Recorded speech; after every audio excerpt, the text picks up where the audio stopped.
அனைவருக்கும் வணக்கம்.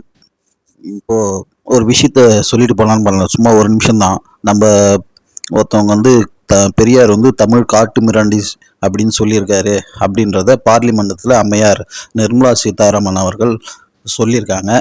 அதுக்கு பல்வேறு பெரிய பெரிய அறிவாளிகள்லாம் வந்து அதுக்கு பதில் கொடுத்துட்டு இருக்காங்க. விஜயெல்லாம் வந்து அதை பற்றி என்னன்னே தெரியாது. ஜோசப் விஜயெல்லாம் அதை பற்றி பேசுகிறாரு. அதில் ஒரு திமுக அம்மா கொஞ்ச நேரத்துக்கு முன்னாடி ஒரு வீடியோ பார்த்துருந்தேன். அதுக்கு நல்லா முட்டு கொடுத்து ஒரு பேச்சு பேசியிருந்தாங்க. ஏன் பெரியார் வந்து காட்டு மிராண்டி மொழியை சொன்னார் தெரியுமா? அதான் எதனால் சொன்னார் தெரியுமா? அதில் ஒன்றுமே புரிய மாட்டேங்குது, ஒன்றுமே தெரிய மாட்டேங்குது. பழைய தமிழ் அப்படியே இருக்குது, அதை புதுப்பிக்கணும். அதாவது தமிழை வந்து இங்கிலீஷாக மாற்றணும். அதை தான் அவர் நினப்பில் அவர் சொல்லியிருப்பார். தமிழை வந்து ஆங்கிலமாக மாற்றணும் அப்படின்னு. அதுக்கு ஒரு முட்டு. தமிழை வந்து இப்போ மனிதர்கள்லாம் எப்படி நம்ம அப்டேட் ஆகிறோம், மனிதர்கள்லாம் மாறுறோம்ல, அதுமாரி தமிழையே மாற்றணும். அதுக்காக அவர் சொல்லியிருக்காரு, தமிழ் ஒரு காட்டு மிராண்டி ஈஸியாக இருக்கணும், அதனால கொஞ்சம் இங்கிலீஷை சேர்த்து படிங்க அப்படின்னு சொல்லியிருப்பாருன்னு சொல்லிட்டு சரியான ஒரு முட்டு கொடுத்துருக்காங்க. அதையும் நிறைய பேர் பார்த்துருக்காங்க.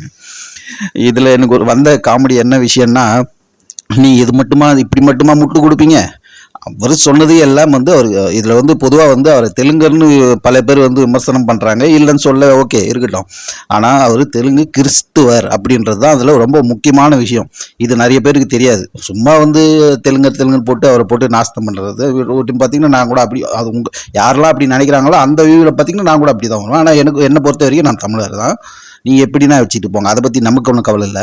நான் சொல்கிற விஷயம், இந்த காட்டு மிராண்டி மொழின்னு சொன்னதுக்கான அந்த அர்த்தம் வெள்ளைக்கார அடிமை. என்ன இந்த நாடு விடுதலை பெறக்கூடாதுன்னு சொன்னவரும் அதே பெரியார் ராமசாமி தான்.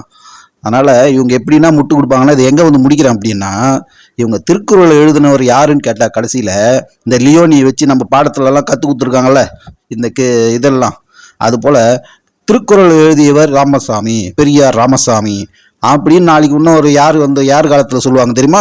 இப்போ இருக்கிற இவரை விட்டுருங்க, அடுத்தது இன்பநிதி விட்டுருங்க, அப்புறம் சிறுநீதி ஒருத்தர் வருவார். அவர் வந்து எழுதுவார் திருக்குறள் எழுதியதே பெரியார். அதுக்கு பின்னாடி ஒருத்தர் வருவார். அவர் என்ன சொல்லுவார்னா, லியோனி மாரி ஆட்கள் நிறைய பேர் இருக்காங்களே, சுகி சிவம் இந்த மாதிரி லியோனி திமுகவில் கொஞ்சம் பேர் இருக்காங்க. அவங்கெல்லாம் வச்சு பாடத்திட்டத்தில் மாற்றும் போது அடுத்து திருக்குறள் எழுதுகிற கலைஞர் கருணாநிதி அப்படின்னு கூட சொல்லுவாங்க. ஏன்னா இங்கே அப்படி தான் நடந்துகிட்டு இருக்குது. அந்த உருட்டு தான் இங்கே மக்களுக்கு 39 எம்பிக்கள் என்னடா மக்களுக்கு போய் என்னடா பண்ணீங்கன்னு கேட்டால், இது வரைக்கும் பார்லிமெண்ட்டில் தமிழ்நாட்டில் ஒரு பேர் கூட போய் பார்லிமெண்ட்டில் ஒழிக்கலை. மக்கள் பிரச்சனையும் பேசவே இல்லை. எல்லாமே வந்து முட்டு கொடுக்குற அந்த அதாவது ஓட்டு வாங்கி நம்ம எப்படி ஜெயிக்க முடியுமோ பாஜக வச்சா ஜெயிச்சிடலாம், இந்தின்னு சொன்னால் வச்சிடலாம். இப்போ கூட ஒரு 11 வயசு பையனை ஜாதி பிரச்சனையை வச்சு கபடியில் ஜெயிச்சிட்டான்னு சொல்லிட்டு நேற்று கூட ஒரு பையனை பஸ்ஸில் இருந்து வெட்டி படுகொலை பண்ணியிருக்காங்க. தினந்தோறும் நடந்துக்கிட்டு தான் இருக்குது. பெண்களோட குற்றமும் நடந்துக்கிட்டு தான் இருக்குது. அந்த எந்த பிரச்சனையை பற்றியுமே பார்லிமெண்ட்டில் போகிறதில்ல. ஆனால் இவங்க பேசுறது இதெல்லாம் மூடி மறைச்சிட்டு இன்னும் இவங்க தான் வந்து அடுத்த காங்கிரஸ் மாதிரி ரெடி ஆகுறாங்க. அப்படியே மோடி மாதிரியே காப்பி அடிக்கிறது, அப்படியே ரோட் ஷோ நடத்துகிற மாதிரி காப்பி அடிக்கிறது. இது எல்லாமே பாஜக பார்த்து காப்பி அடிச்சு எப்பயுமே வந்து நிழல் தான், நிஜம்தான், அது கோபுரம். அதனால் அதுவும் எப்பயுமே ஒன்றாகாது. இந்த முட்டு கொடுக்குற வேலை இதெல்லாம் இனிமேல் நடக்காது. திமுகவோட இந்த மும்மொழி கொடியில் திமுகவோட உண்மையான முகத்தை அண்ணாமலையார் தரையில் இறங்கி தரையில் இறங்கி செம்ம கிழிச்சிருக்காரு. மக்கள் எல்லாம் முன்மொழிக்குழுக்கு முழு ஆதரவு கொடுக்குறாங்க. 99% இன்க்ளூடிங் திமுக கூட்டணி, திமுக எல்லாரும் சேர்ந்து. அதனால இதில் மிரண்டு போய் இப்போ என்ன பண்ணுறாங்கன்னா, இல்லாத ஒரு பிரச்சனையை இப்போ அந்த பார்லிமெண்ட்ல எத்தனை எம்பிக்கள் குறைக்கிறாங்களா ஏற்றுறாங்களா, அந்த மாதிரி ஒரு இல்லாத ஒரு பிரச்சனையை இப்போ இதை போட்டி தேர்தல் வருதுன்னு சொல்லிட்டு என்னடா பண்ணுறது அப்படின்னு சொல்லி பேசிக்கிட்டு ஒயின் ஷாப்பை மூடுறான்னு மக்கள் ஒரு பக்கம் போராடிக்கிட்டு இருக்காங்க. இதுமாரி பல பிரச்சனைகள் இருக்குது. இவங்களுக்கு எதுக்கு இந்த வம்பு? அடுத்த நாள் வந்து இந்த திருக்குறள் எப்படி இவங்க மாற்றுவாங்களோ அதுமாரி தமிழ் வந்து தமிழ் வளர்ந்ததே வந்து ஆன்மீகத்தில் தான் தமிழ் வளர்ந்தது. ஆன்மீகம் இருந்தால் தான் தமிழ் வளரும். ஆன்மீகம்னா அது ஒரு இந்து ஆன்மீகம் மட்டும்தான். அது இல்லைன்னா தமிழ் இங்கே எதுவுமே வளராது, அதோடு முடிஞ்சிடும்.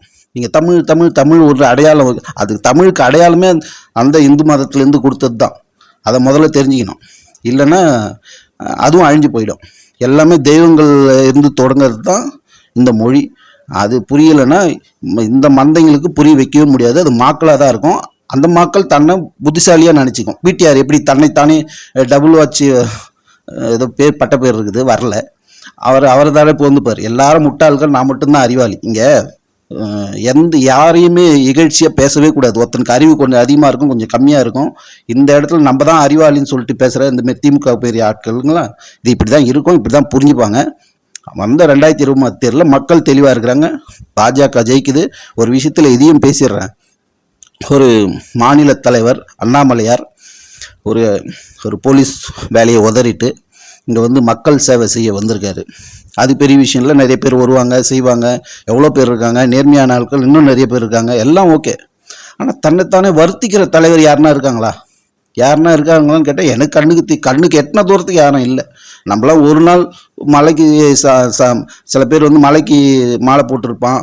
அவன் கொஞ்ச நாள் ஒரு 10 நாள் 20 நாள் இல்லை 40 நாள் விரதம் வந்து செருப்பு போடாமல் வந்துட்டு போயிடுவான். ஆனால் திமுக ஆட்சியை முடிவு கொண்டு வர வரைக்கும் நான் செருப்பு போட மாட்டேன்னு ஒருத்தர் விரதம் இருக்காருன்னா அது மாநில தலைவர் அண்ணாமலையார் தவிர யாருமே கிடையாது. அதில் ஒரு எவ்வளோ நம்பிக்கை இருக்குன்னு பாருங்கள். ஏன்னா நம்ம தமிழ்நாட்டு மக்கள் மேலே நம்பிக்கை வச்சு தான் அவர் இருக்கார். அவர் நல்லா சொகுசாக இருக்கலாம். அவர் காலில் ஒரு சின்ன கல் கிராச்சி கீரம் படாமல் இருக்கலாம். நீங்கள் அவர் காலை போய் பாருங்கள். இன்றைக்கி யாரெல்லாம் வந்து பாஜக தொண்டர்களாகட்டும் வெளியே இருக்கிறவங்களாகட்டும் அவருடைய காலை போய் பாருங்கள் எப்படி இருக்கும்ன்றது. அது ஒன்றுத்தை பார்த்தீங்கனாலே கண்ணில் ரத்த கண்ணீர் ஒடிப்பீங்க.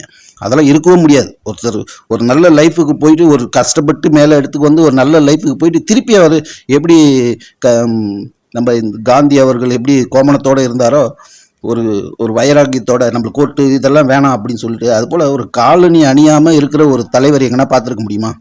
அந்த நம்பிக்கை கண்டிப்பாக திமுக இந்த தடவை வீட்டுக்கு அனுப்பப்படுகின்ற நம்பிக்கை கோடி. திமுக அண்ணாமலையார் எதிர்க்கிறாருன்னா அவர் பின்னாடி இருக்கிற பெரிய பலம் எதுவுமே கிடையாது. ஒரு பெரிய கோடீஸ்வர ஒரு கட்சி திமுக. கிட்டத்தட்ட அவங்களுக்கு ஓட்டுக்கு பணம் கொடுக்கறது 1000 ரூபாய் கொடுக்கறது எல்லாமே ஒயின் ஷாப் பணத்தில் கிட்டத்தட்ட 45,000 கோடி ஊழல் பணம். இன்னும் கொஞ்ச நாளில் அது தெரியும். அந்த ஊழல் பணம் எடுத்து வீட்டுக்கு போகுது இந்த திமுக கவர்மெண்ட். அதை நல்லா பாருங்க. திமுகவை எதிர்க்கிறவங்களாம் ஒரே அணியில் திரண்டு வந்து திமுகவை காலி பண்ண போகிறது இது நடக்குதா இல்லையான்னு பாருங்க. அது போல் அண்ணாமலையாரோட அந்த செருப்பணியாமல் இருக்குது அந்த ஒரு விஷயத்த நம்ம வந்து யாராவது ஒரு நாள் 2 நாள் செருப்பணியாமல் இருந்து ஒரு வேலையை செஞ்சு பாருங்க. அப்போதான் அதோட கஷ்டம் என்னன்றது நம்ம மக்களுக்கு புரியும். இல்லைன்னா ஏதோ என்னடா எதோ சொல்லிட்டாரு அப்படின்னு சொல்லிட்டு போயிடும். சில பேர்லாம் வந்து சொன்னால் நம்ம கட்சிக்காரங்க கூட சொன்னால் அவருனா விரதம் இருக்கு இந்த முருகனுக்கு விரதம் வந்து முடிச்சுட்டு வரு அப்புறம் இப்போ திருப்பி போட்டு போறாரு. இன்னைக்கு வரைக்கும் அவர் சொல்லு மாறலை. அப்படி தான் இருக்காரு. அந்த மாதிரி ஒரு தலைவர் யாருமே அண்ணாமலையார் கூட ஸ்டார்டிங்கில் சொந்த கட்சியில் கூட சில எதிர்ப்புகள்லாம் இருந்தால் கூட இப்போ எல்லாருமே 100% அண்ணாமலையாரோட உழைப்பையும் நேர்மையும் புரிஞ்சுக்கிட்டான் எல்லாருமே. அந்த நாய் சேகர் காயத்ரி இந்த டுபாகூருங்களை விட்டுருங்க. மிச்சபடி அவர் கட்சிக்காக எந்த அளவுக்கு உழைப்பு போடுறாரு சுயநலம் இல்லாமல் அப்படின்றத அவர் இப்போ எப்படி சொல்கிறது, அவர் எங்கேயோ போயிட்டார். அவருடைய லெவல் நாங்களாம் ஸ்டார்டிங்கில் ஒரு 6-7 வருஷத்துக்கு முன்னாடி வீடியோ போகிறதுக்கும் இப்போ அண்ணாமலையாருக்காக ஒரு வீடியோ போகிறதுக்கும் பயங்கரமான நாங்கள் அப்படியே தான் இருக்கோம். அவருடைய திறமை முழுக்க அவருடைய திறமை, அதில் எந்த மாற்றமும் இல்லை. அவர் கண்டிப்பாக ஒரு பெரிய ஒரு இடத்துக்கு வரணும். ஒரு பாரத தேசத்தையே ஆள்ற அளவுக்கு நாங்கள் எடுத்துகிட்டு வரணுன்றது என்னுடைய ஆசை. நம்ம தமிழ்நாட்டு மக்கள் நம்மளுடைய மக்கள் அதுக்கு சப்போர்ட் பண்ணணுன்றது தான் என்னுடைய தாழ்மையான வேண்டுகோள். நன்றி, வணக்கம்.